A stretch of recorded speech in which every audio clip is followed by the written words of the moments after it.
Hey everyone, it's Tricia Grace.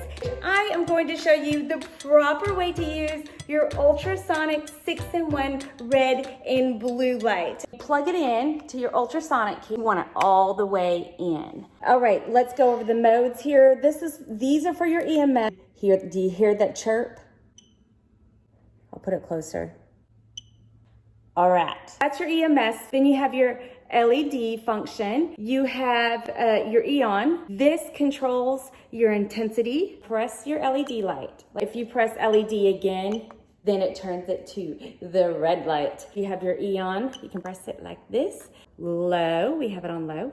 If you press it again, can you hear the buzzing? Yeah, that is your vibration there, your cavitation part, which you are not going to feel it vibrating. That's on low. I turn it up to high. You're not going to feel any heat. You might just feel a tiny little bit of warmth. There is a built-in timer. It's gonna go off after 10 minutes, so woohoo. It comes with goggles for when you're using it on your face. You wanna make sure to put those on. All right, next is the most important step, and that can get the best results with your 6-in-1, so watch what's coming up next. Here's a tip to check to see if your ultrasonic is working properly.